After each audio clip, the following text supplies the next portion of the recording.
Soomaali Maxamed dadka report garay waa dareemi kartiin please adinkana iga caara ciwaankoodana hawada ka saara si aan ka saara ciwaankooda ka saara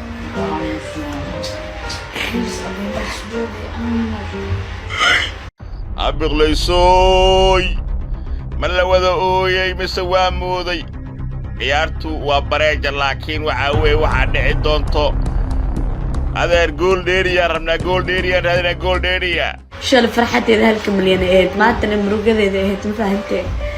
just dadkii sufiyana maalin way arki doonaan xanuunku u leeyahay qofku soo dhigay u soo rafaaday oo safar badan u soo galo xasuus badan uu jiro fiidiyoyaal badan oo wax walba uu jiro farxad uu jiro murugo uu jiro wax kasta uu jiro hal mar in liga bixi ciwaankee xalisa afraxsana shalay ugu dambeysay cuntaa aan fahanteen saa afraxsana xalay farxadda idinka barkusan barta TikTok oo mudooyinkii u dambeeyay Soomaalidu ay aad u isticmaalaysay ayaa caawa waxa ka taagan mucjiso aad u weyn mucjisooyinka ayaa kala daranay kuwa ku faraxsanaa gaarista 1 milyan oo farxad la jaasayay ayaa caawa oynaya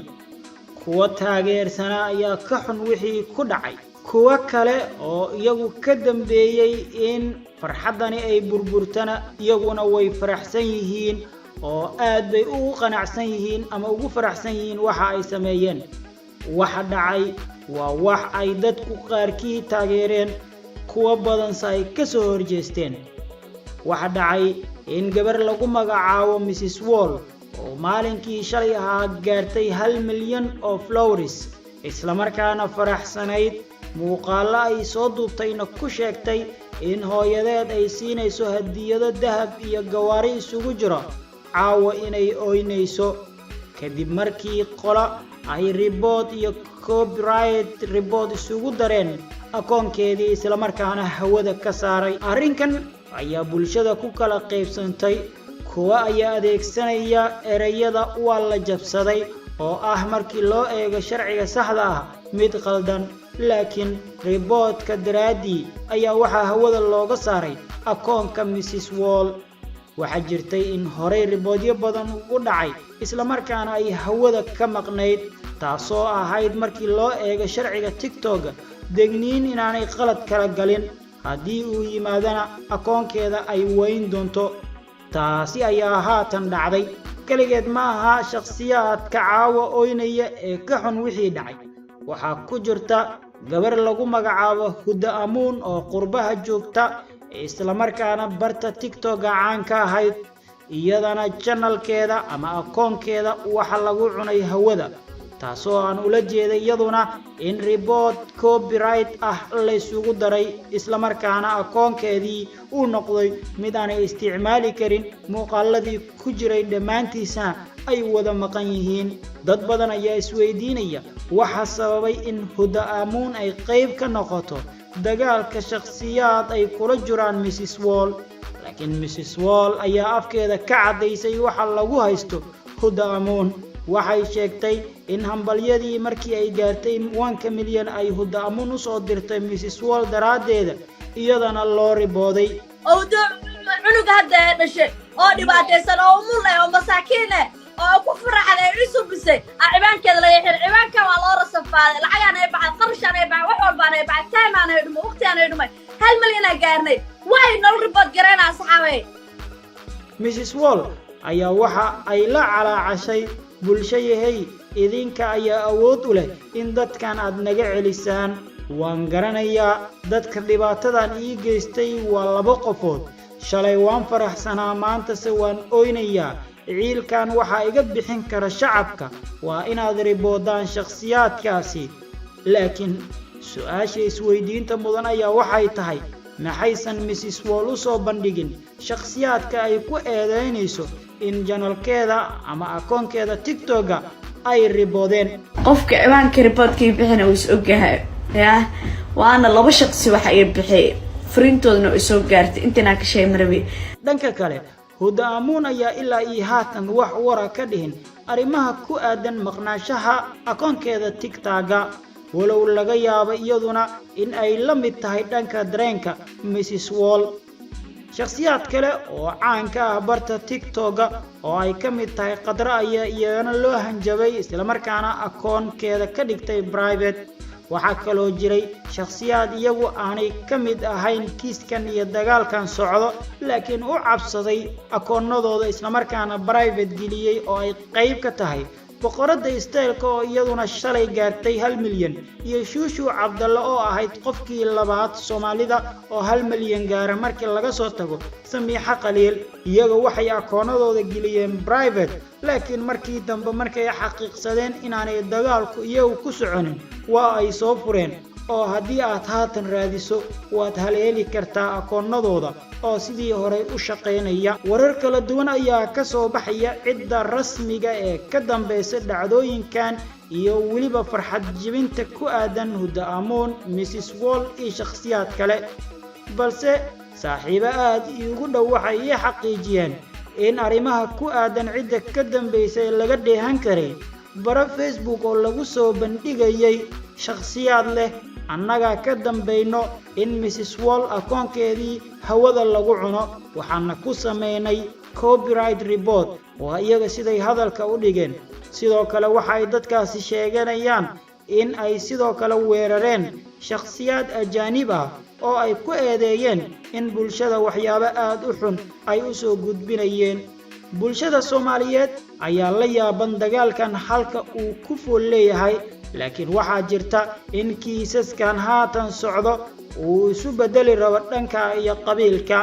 sidoo kale Daahir Calasow oo ah shakhsi baraha bulshada aad looga yaqaan ayaa dagaalka dhankiisa kaga soo biiray. waxa uu shaaca ka qaaday in akoonka Mrs Wall maqnaashihiisa ay u maqnaan doonaan 10 akoon oo uu sheegay dadka dhibaatada u geystay dhankooda inuu yahay. waxaa muuqata Daahir inuu garanayo cidda dhibaatada geysatay laakiin carabka ma uusan ku adkayn.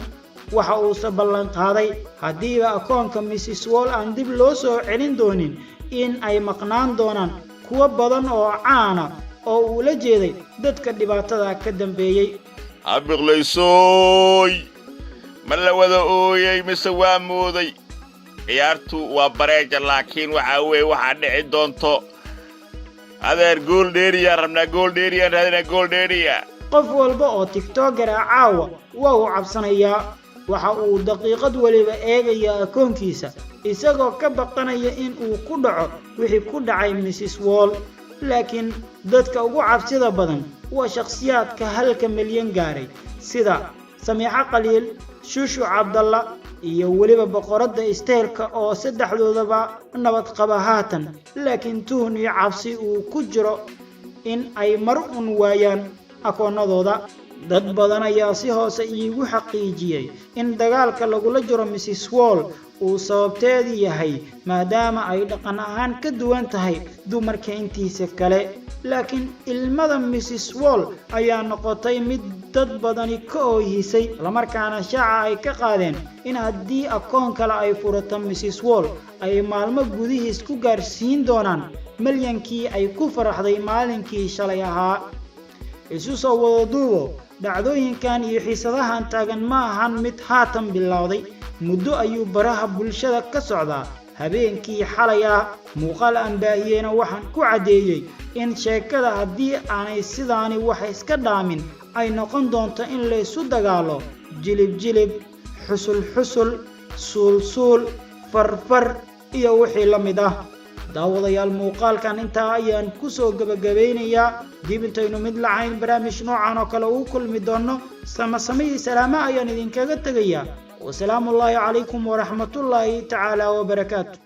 nabadina falbu isaaca barnaamij wala ciwaanka maxaa ka dhacay animka jawaab kara ciwaanka wuxuu dhacay because ciwaanka rabooda lagu bixiyay waxa uu bixiyay dadka ku xun ciwaanka in oo 1 milyan ay gaaro because dada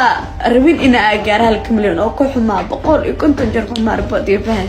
qofka ciwaanka reportkii bixina uu is ogahay waana 2 shakhsi waxa ay bixiyay frintoodna ay soo gaartay intina ka shay marbi aniga 1 milyan waxa ku goola soo galay qadka iska xiray asxaabay dadka aan ciwaankeyga bixiyeen ayagoo soo galaan fariimo badan ay soo dhacday ani shalay waji aan ku sameysay TikTok because ani hal sano kuma jiro 2 sano kuma jiro 3 sano kuma jiro TikTok just ramadaankii ayaa furtay tiktokii ramadaankiis kale inta la gaarin milyan shal farxadeeda halka milyan ahayd maantana murugadeeda ahayd ma fahantay just ciwaanka waa ciwaankii labaad iska baashaali jiray team soul dadkii sufiyane maalin way arki doonaan xanuunka uu leeyahay qof wuxuu soo dhigay u soo rafaaday oo safar badan u soo galo xasuus badan uu jiro fiidiyoyaal badan oo wax walba uu jiro farxad uu jiro murugo uu jiro wax kasta uu jiro hal mar in liga bixi ciwaankii xalay saa faraxsana shalay ugu dambeysay cuntaa aan ma fahanteen saa faraxsana xalay farxadda adinka barkusan Soomaali Maxamed dadka report garay waa dareemi kartiin please adinkana iga caara ciwaankoodana hawada ka saara si aan ka saara ciwaankooda ka saara